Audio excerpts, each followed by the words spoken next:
Hey everyone, Dr. Tom Moorcroft back with you for this episode of the Healing from Lyme Disease Summit. And today we're going to be joined by Dr. Tim Селлати, and he is the Chief Scientific Officer over at Global Lyme Alliance. And one of the reasons I wanted to bring Tim on today is that he is someone that I've met after I got asked to join the Global Lyme Alliance medical board. And what I realized through joining this and working with the team is that most people don't even know what the Global Lyme Alliance is or what they're here doing and their mission in the background helping patients. And one of the things that was so amazing when I started to talk with Tim about potentially joining the group and then being part of this medical board is his dedication to scientific research so that we can make sure we're getting the research we need to provide the best treatments to patients available, and then also getting that information out to physicians, other practitioners, and the patients. So we'll talk a little bit more about his background, but one of the things that's really cool as a science nerd is that Dr. Tim's been published over in about 50 different peer-reviewed infectious disease papers, but about half of them have been focused on Lyme disease, and he continues to work in that path. So Tim, thanks for joining us, and I'm really glad that we're going to be able to have this conversation. Tom, thank you very much for having me. I really appreciate the invitation. Yeah, this is going to be super cool. So we were talking about our talk, introducing Global Lyme Alliance and really how they're making an impact on the research community and on patients' lives. And so one of the things that I think is interesting is reading your bio, like your full bio, like you've been in science for a long time. You kind of had your whole career good to go. Maybe you could tell us a little bit about what Global Lyme Alliance actually is, and then also like why would you essentially try to, later in your career or mid-career, however you want to define it, like just jump ships and join GLA and their mission? Okay. So Global Lyme Alliance is one of the leading 501c3 nonprofit organizations that funds Lyme disease and other tick-borne disease research around the world. And so a very important mission of Global Lyme Alliance is to fund research, to help patients. And the other is to help patients directly by providing patient services in the form of an ambassadors program and also in the form of peer-to-peer programs that we support. And in terms of why I came to Global Lyme Alliance, well, it was after a quite long time studying Lyme disease and other tick-borne disease topics as an NIH-funded academic research scientist. So I spent about 20 years studying Lyme disease and other tick-borne diseases, or TBDs, and I really reached a point in my career where I wanted some new challenges. I also wanted an opportunity to impact the scientific and the medical research community, and especially people's lives, patients' lives, in a way that I really couldn't achieve just by continuing to focus on my independent research program. So I wanted a larger bullhorn and a greater opportunity to help more people. I love the way you put that, the larger bullhorn and help people. Cause that, like, for me, like, I'm so blessed to be working with so many people in this summit that are, and everyone who's here, thank you so much, because you're giving us this platform to share this information and get it out in front of other people. And I think that that's the thing. I'm looking for like the amplified bullhorn myself, because too many people, Tim, are suffering. And that's the thing that whenever I meet with the team and I talk with you and the board, it's like, that's what Global Lyme Alliance is about. It's not just about the science. It's about getting that into the hands of the right people so you can actually make a difference in people's lives rather than just talk about it in a boardroom. Absolutely. Yeah. I think if you ask me, what are the two most important services that GLA provides to patients? One, it's that the message of you are not alone. You are suffering. You've got your Lyme disease journey. Many, many other people are unfortunately in the same boat that you are in. And two, we hear you. We're not just listening to the research scientists at the bench. We're not just listening to the subject matter experts and the key opinion leaders. We are listening to the patients themselves, particularly the patients that suffer from chronic Lyme disease and other chronic tick-borne diseases. And as you're a perfect example, we're listening to the physicians that take care of these patients. That is one of the driving reasons why we established a medical advisory board in addition to our scientific advisory board, which has all the subject matter experts and the key opinion leaders, and they really understand the nuts and bolts of how to conduct research. But we need to listen to the physicians as well, because this is such a complex, difficult problem to solve, right? How best to treat chronic tick-borne disease patients. The PhD scientists like myself, we don't have all the answers. The physicians, they don't have all the answers. We really have to pool our intellectual resources to the benefit of the patients. Yeah, and Tim, I think one of the things that's so impressive is there's this like separation of the research scientists and the medical people, but then all that information is brought together in a really unique way, because we're making sure that that science can get done well. And what I really love about the medical board is like, you've got people who practice differently. You've got people in different areas of the country and the world, and we get to come together and agree and disagree in the way that science is supposed to be done. Like, everybody's opinion is valued. And then if we have an opinion where we all agree or some disagree, we actually talk about it. And that, to me, like, that's one of the things that's missing in so much of medicine these days, is the old school way of, you get a bunch of experts together, you talk about a lot of things, but then you do this amazingly crazy thing called compromise, which is like where everybody we're not looking for one person to win and then everybody jump on their bandwagon. We're looking for a consensus that allows the patient to win. Right. And actually that's how serving as GLA's chief scientific officer really allows me to make a greater impact. I'm actually in a unique position to listen to all of these different voices, right? The researcher's voice, the patient's voice, the physician's voice. And that helps me craft a vision and define and set goals and really develop an overall strategic plan for GLA. And the research funded by GLA around the world is really specifically dedicated to improving the lives of patients that are suffering from chronic disease. For instance, we're just now emerging, coming out of the consequences of the COVID-19 pandemic. And we really are beginning to appreciate that there are some features of long-haul COVID that are remarkably similar to chronic neurological Lyme disease.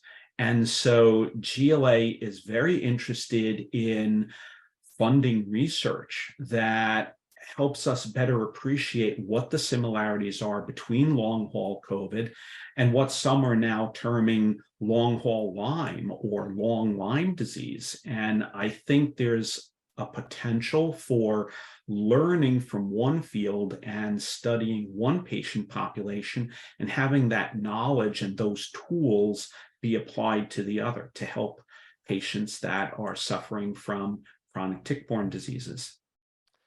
I think it's so interesting. And one of the things that caught my ear is like the long Lyme thing. People are like, we already know how to treat chronic COVID or long COVID, because it's actually probably more long COVID than chronic viral, but that's a whole nother conversation because we don't really even know. That's just what the latest research shows. And I want to talk about truth in a second. So I want to throw that out there so remember, but it's like everyone listening, like whether or not we call it post-treatment Lyme or persistent Lyme or long Lyme, don't worry, let the researchers argue about the names. Like, even if we look at the new herbal research we talked to Dr. Schweig about, like they call it growing and non-growing, logarithmic, exponential. Then we have 75 different names for persister forms or stationary forms.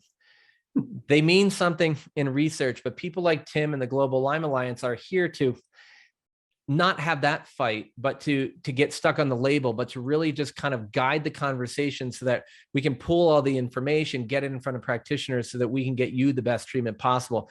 And sometimes we have to play that unfortunate thing, Tim, of like where you have to just like go with whatever the words the other people are using so that you can insert the most important opinion in under the label. So one thing, maybe you can tell me a little bit about this, and because there's a few more questions about GLA itself, but there's this concept of truth, right, in science. And one of the problems is there's also this concept of dogma, but I would love to know like how you view it and how GLA is working, because to me, the beauty of being a doctor is that what I know today may be correct or may not be, and that there might be some new information in a week, a month, or a year that actually allows me to change my dogma and change my opinion based upon new research. And I mean, like, how should we be looking at this in the Lyme field? Because it's a shit show, to be honest with you. Precisely. You just answered perfectly the question you just posed to me. I was exactly going to say the same thing. When you talk about truth or evidence or dogma, or what is a hypothesis, what is a theory, what is belief versus what is known, I can tell you what I believe at this point in time today, and that's just that. It's a belief. It's mine. Okay. I can tell you what I know, and what I know only holds true for today. Tomorrow, a week from now, 6 months from now, 6 years from now, what I think I understand about Lyme disease, about the bacteria that causes Lyme disease, about how to diagnose it, how to treat it, that could all change. And so from a research scientist's perspective, I've always taught my trainees, physician scientists, postdoctoral fellows, graduate students, technicians, you can like your hypothesis, but you cannot love it. Okay? You have to be willing to toss your hypothesis out the window if your experiments, the results of your experiments, invalidate that hypothesis. So it really comes back to the scientific method, which I know kind of falls in and out of favor, but you make an observation, you develop a hypothesis that tries to explain what you observe, and then you try to design and execute experiments to either validate or invalidate the truth of whether that hypothesis is true. And that's what we have to do. We have to be open to changing our minds depending on the new knowledge that we gain as we move forward. You know, I love it because, like, I know another thing that's gone out of I think favor, or comes in and out, is the null hypothesis, which is essentially my goal is, like, if I have an opinion someone has chronic Lyme disease, my goal is to disprove that. Like, every time I work with somebody, I'm just trying to figure out something else that they have that I may have missed. And if I can't, then I maintain my hypothesis until something else comes in. But I'll be honest with you, I don't really give a crap what anybody has. People come in, they say, I have Lyme. I'm like, I don't really care. Stop telling me what you have. Tell me what you're experiencing. What are your, so as a physician, I want to hear your symptoms. I do value what you think you have, because that's important too. But once you tell me what you think you have, remember that I have, like, you know, in order to be a physician, my brain has got to work at a certain level. I get that. Now tell me what you're really feeling so we can get you better. And I think that like you just highlighted in the scientific method, that's when we look at the differential diagnosis in medicine, it's a very similar type of thing. Absolutely. Absolutely. I think it's a misconception to think that intellectually or how you approach problem solving, it's very different in the academic research world, or scientists do it differently than physicians do. No, they really should be doing it the same way and kind of focusing on that null hypothesis. You have a hypothesis and you try your darndest to design experiments that try to disprove your hypothesis. You don't just focus on designing experiments that will support your hypothesis. And if you get an experimental result that argues against your hypothesis, you try to explain that away. Oh no, that there must be something wrong with that. No, you have to try your darndest to play devil's advocate and see whether or not your hypothesis stands the test of time. So from a scientist's perspective, we want to understand how things work.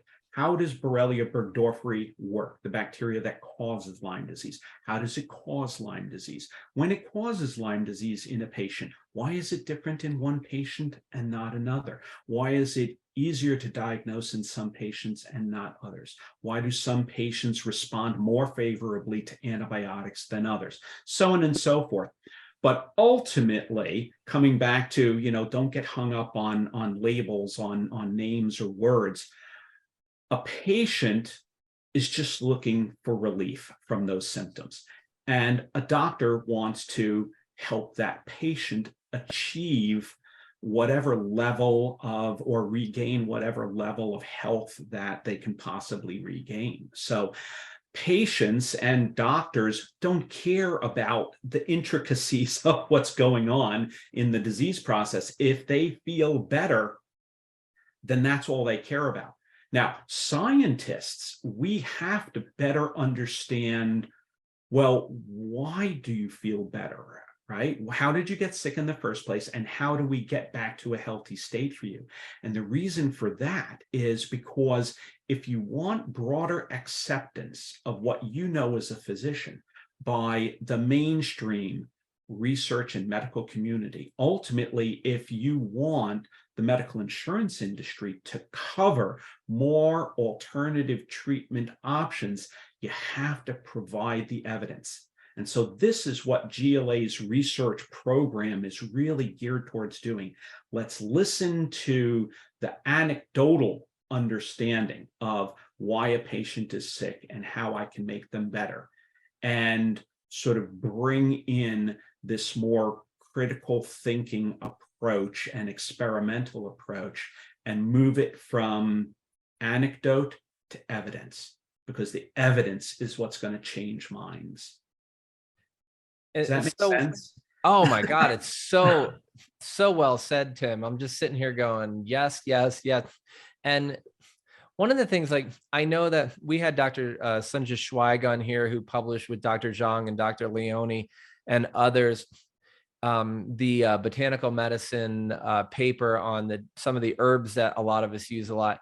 For Babesia duncani, they've also done it with Borrelia burgdorferi and Bartonella henselae. But this is something that was, funded, together through GLA. I'm just wondering if maybe you could highlight, 2-3 different things that GLA has been funding. Because I think one of the things that's interesting is everybody's like, "Oh, they did this at Hopkins." I'm like, "Well, where'd they get the money?" Oh, GLA is actually the one who supported one of the most. I mean, to me, the paper on Babesia duncani is one of the game changers in what we do. And I want people to understand where it's coming from. But I think there's probably, you guys have funded so many cool papers. So maybe you can let us know a little bit about what you did fund so people can be aware. Mm-hmm. And then a little bit of what's coming down the pike. Because as you said, I mean, a lot of the, like, to me, like, all these herbs we've used before, but now we know how to use them more specifically, and we know what they work for. And also, more importantly, maybe what they don't work for. And a lot of our previous hypotheses based on traditional uses of those herbs probably were not as accurate as we thought. So they work, they just work for different reasons on different things, which then if you hadn't funded that, we wouldn't know. And patients would be more hit or miss. Right. No, that is actually the perfect lead into telling you more about what types of research GLA does fund. So we fund projects that really range from basic and translational to clinical studies and trials. So the basic research, you can think of it, that's the research that happens inside a test tube or a petri dish.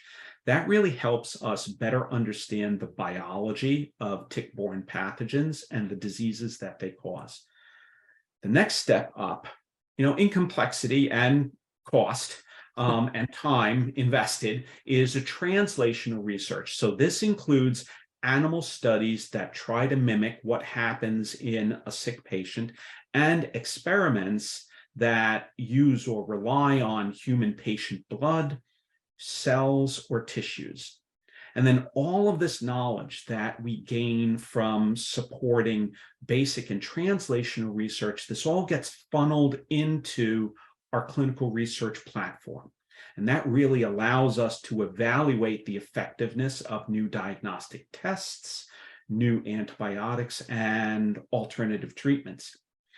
And since you brought up the question or the issue of Dr. Zhang's work with the herbal medicines, I see the end game value of that. But for me, again, as a PhD basic research scientist, a translational research scientist, I think there are still some question marks in the middle there. So I know from listening to physicians such as yourself or from patients that some herbal medicines work for some people and not for others. Mm-hmm. We don't quite know how or why some herbal medicines or essential oils are effective against Borrelia and not Babesia, or against Babesia and not Bartonella, or against Bartonella and not Borrelia and Babesia, right? So there's still a level of complexity there that we haven't been able to wrap our heads around. And so there's more work that needs to be done, say, at the translational or the animal studies level, so that we can better understand why it works and when and in whom. And the reason for this is because we need to move the treatment of chronic Lyme and other chronic tick-borne disease patients into the realm of personalized medicine. Because every individual patient, and you know this as a physician, every individual patient is essentially an N of one. They are their own, built-in experiment, and no two patients, I would imagine, respond the same way, because they don't come to you with identical diseases. They're not at the same point in their Lyme or tick-borne disease journey. Does that sort of resonate with your sense of treating patients?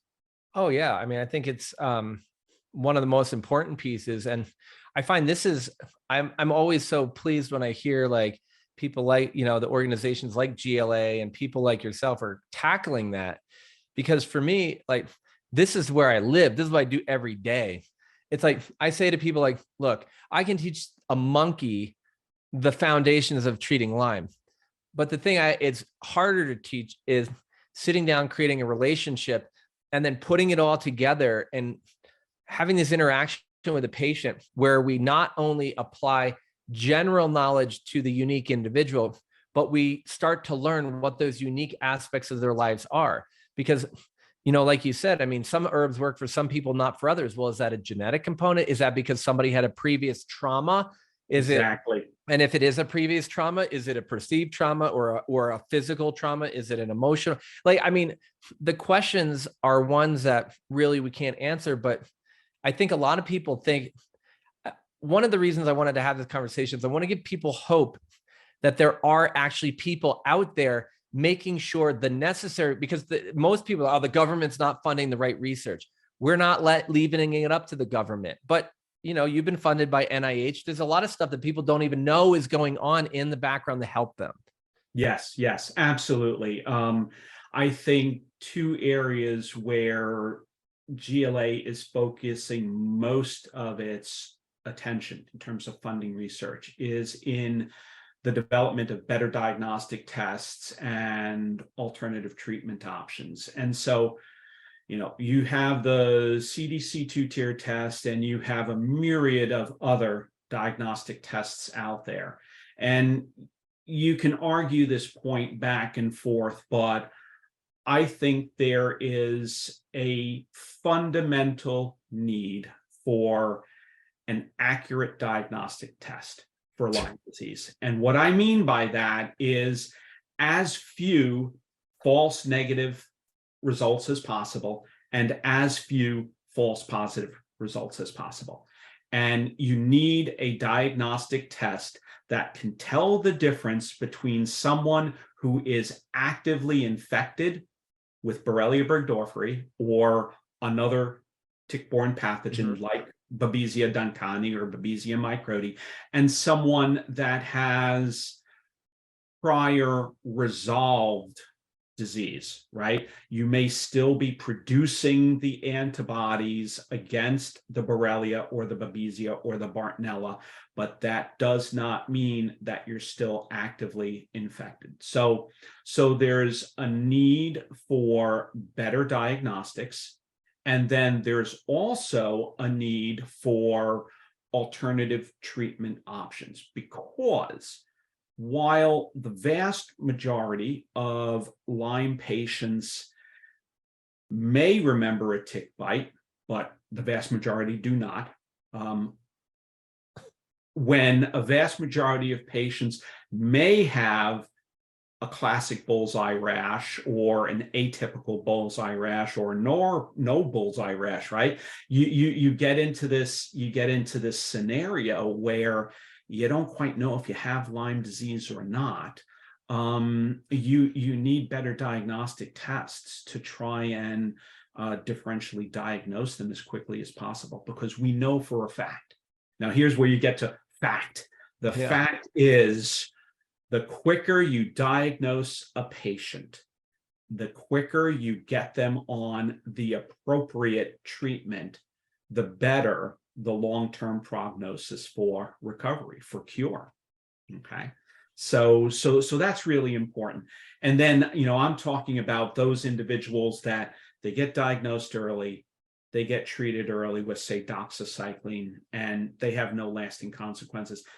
Even if they are diagnosed early and treated early, a large percentage of them, anywhere from 10 to 30%, will go on to develop chronic Lyme disease, post-treatment Lyme disease syndrome, or post-treatment Lyme disease, or long Lyme, whatever you want to call it. Let's not get hung up on the language. The thing is, they are going to suffer persistent symptoms. We have to figure out how to better treat that patient population. And antibiotics are not going to help them. So we fund research that looks for alternatives and moves our understanding of alternative treatments that work from anecdotal evidence to hard scientific evidence, empirical evidence. It's really interesting to me too, because as you summarize all that, I'm just like, I want to bring everybody together. I'm sick of this post-treatment Lyme's, not chronic Lyme, not this. It's all a bunch of baloney. People are suffering and we actually don't know. And for anybody who wants to take a little offense at the antibiotics don't work, I'm pretty sure Tim was talking about the standard approaches to antibiotics that we all know. That's why we're all here. But GLA funds antibiotic therapy trials. They fund trials on disulfiram as well as herbs. So they have very specific criteria for funding research, but it's not just the word alternative, that as Tim's using it, is other than the conventional standard of care. Whereas a lot of people in medicine use alternative to mean like, autologous urine and homeopathy. It's like, this is just looking for something to do a better job. Right. And what's beautiful is like, and Tim, I've got like the GLA research publications funded here thing. It's impressive. And a lot of all these papers that you guys all listen to me and all these other folks in our field talking about are actually came to fruition because of GLA.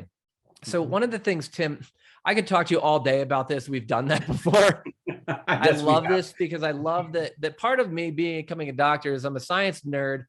And I think that the art and science of medicine coming together to treat that unique individual is so critical, but we can't just make it the art because the science hasn't kept up, and we can't just make it science because then the people keep suffering.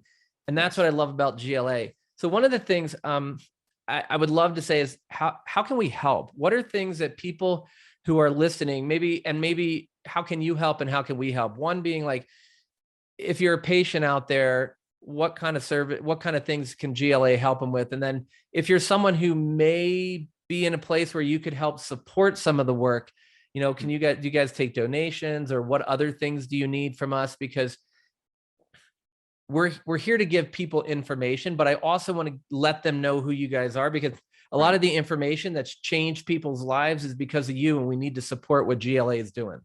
Right. So that's a fantastic question. So Global Lyme Alliance is a nonprofit organization. So we depend entirely on the generous donations of individuals, philanthropy, to fund all of our research.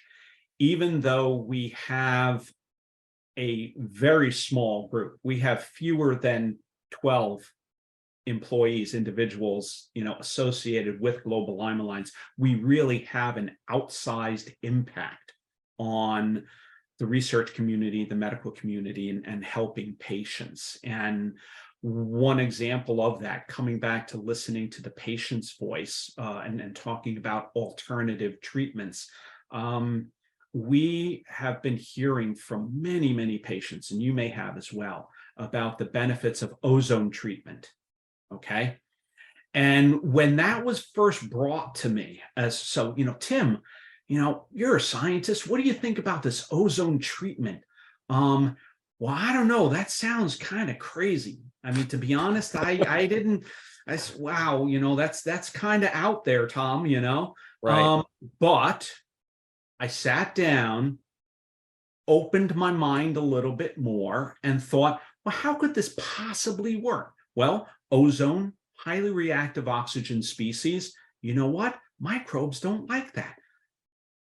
Reactive species, those are very, very toxic for microbes. So maybe that's why patients feel better when they're on ozone treatment. So I decided to work with a physician that treats patients with ozone and coupled them with an academic research science group at Tufts University, and they started doing the experiments. They're doing the base experiments in test tubes and petri dishes. Now they're doing experiments with mice. And what they discovered was the ozone is not directly killing the Borrelia bacteria. It's actually altering the type of immune response that the Lyme bacteria elicit. So the ozone causes our cells to have more of an anti-inflammatory response to the Borrelia than your cells might have in the absence of ozone. So the ozone is perhaps having a systemic anti-inflammatory response in individuals. So now, as this research evolves, as it matures, we're now beginning to understand that this ozone treatment has the ability to affect our immune response the same way epigenetics does. So epigenetics, very simply, is you can have two people that are identical twins, and they can both be infected with Borrelia. They can both contract Lyme disease. And one person can have very mild symptoms and they're easily cured, and another person not. Okay. So we're now beginning to understand what is it at a personalized medicine level that might explain why some people have very chronic Lyme disease journeys that they're traveling down and others don't. So having that open mind and not simply, discounting this as a crazy alternative to doxycycline is what GLA is all about. And that's the type of research that the NIH would never touch with a 10-foot pole, because it's just too out there for them, but not for us. I don't know what that says about us, but Well, but Tim, I mean, the thing that drives me crazy is when people say ozone kills Lyme, because then somebody else tells me ozone kills mold. But then other people say, well, ozone doesn't kill mold, but it kills Lyme. And then somebody else says, well, it doesn't kill Lyme, but it kills mold. I'm like, I really don't give a rat's ass. I know it works in some people. I know it doesn't work in others. I want to know who I should be offering it to and why. Exactly. And so Exactly. that's why I wanted to have this conversation, because it's not that I'm saying you're not symptomatic. I'm just saying your label may be wrong or it may be right. But I want to know as a clinician, how the hell to get you better. Right. You know who else wants an answer to that question? The medical insurance industry. If you could tell them that this treatment option, alternative or otherwise, it works for this group of patients and not that group of patients, then they're willing to cover it, so long as you fall into the category where that treatment will help and you're not trying to treat a patient where you know it's not going to help. Because everybody has limited resources that they have to work with. And so for us, we want to get the biggest scientific bang for every donor dollar that's provided to GLA. And so when individuals say, have the wherewithal, have the inclination to want to really drive forward on some of these really exciting research discoveries GLA-funded investigators are making, they can help support our research program in that way. I love it. So everyone, the website is globallymealliance.org. If you do have the means to support it, when you get there, top right-hand side, it says donate now. You can make a donation. I will make sure that both of those links are on our Summit resource page if you just want to click instead of writing it down. But the other thing is, you can go there, you can learn about Lyme disease, you can learn about all the research that's being funded, been funded. You can get involved, be part of fundraising. If you maybe you don't have the ability to personally share the financial resources, you can be someone who helps garner the financial resources, and they have ways for you to get involved there under conveniently the Get Involved tab. If you're a healthcare practitioner, obviously you can always reach out to me for education, but they also have other educational resources on the website. And then one of the things I love too, Tim, about what GLA has done is right next to the donation button is a thing called patient support. Yes. So there's a patient support area. There's a practitioner locator function, clinical trial information, peer-to-peer support. So that's like patient-to-patient type of things, other resources for you. And one of the most important things is the financial support submenu. And that really gets you to a page where some of the bigger name groups that are out there are there, but there's also some really interesting groups that are able to potentially support people of lower financial means at the moment in getting their diagnosis and treatment covered. And a lot of them, to be honest with you, Tim, I didn't know. So when somebody asks me, I'm like, oh, these are the people I know really well. And then my team goes over to GLA to say, hey, is there anybody new there? So definitely go check out the patient support area if you guys need any help. And Tim, especially the peer-to-peer program, I think that's really incredibly important, because so many of these patients have gone from one doctor to another doctor to another doctor with Lyme disease, neurological complications, brain fog, migraines, memory loss, cognitive, deficits. And they're told, oh, you're making it up, or you're lazy, or you're seeking attention, or, it's all in your head. And I want to tell, yes, you moron, it's in your head. The Lyme bacteria can get into your brain. It can cause neurological complications. It can elicit inflammatory responses.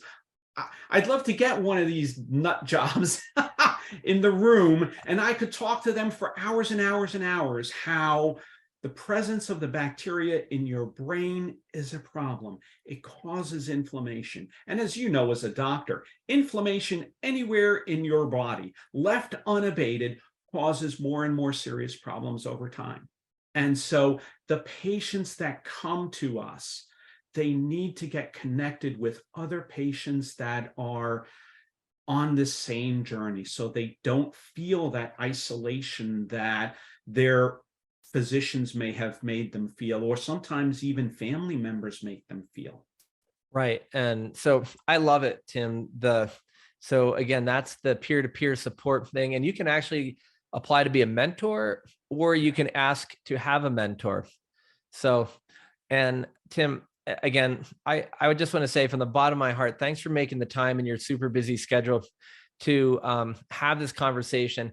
You know, we could talk all day about the science, and maybe as we go further and further down this road together, we'll have you in the mentorship program where we're teaching other physicians how to think about this critically. Because my goal is really to not tell any of the patients here or the practitioners how and what to do. It's Right. to share the information, help you think about it maybe in a different way, hopefully a little bit more objective, hopefully a little bit more broad, and also give you the tools to remember with our patients, like take back that control over your own health. We're telling you, and in this conversation, I not only wanted to inspire you that there are out there, people out there helping you, but that know that you can make small changes like being a mentor or asking for help when you need it from a mentor, or sharing with a friend that you run into, or somebody who's like, you run into somebody in the airport or the supermarket who might actually have a few extra dollars that they want to share, because that could be the thing that allows you to help someone else get better. And so, I mean, I think I'm going to, when we do the, during the summit, we're doing live FAQs, Tim, and one of the things I hope somebody watching will call me on this, throw it in the chat. Make sure we talk about early persistent Lyme and late persistent Lyme, because Tim talked about it a little bit. A little teaser for you guys to drop in and talk live about the research. But Tim, thanks again for being here, because this is such an important thing. And to me, when I think about GLA, I think about hope, because you're driving the research that needs to get done. Like you said, NIH probably wouldn't fund that, but what we're going to find out in another couple of years after you publish 1 or 2 papers is now they're funding it because of GLA and all the scientists and doctors working with you. So thanks for being here, and thanks for all you guys do. Thank you. Thank you for having me. All right, everybody. Dr. Tom Moorcroft here. We really appreciate you taking your time to be here for this episode of the Healing from Lyme Disease Summit. I hope you found something that inspires you to take that next step in your healing journey. And we're all here for you. Lots of love. Until next time.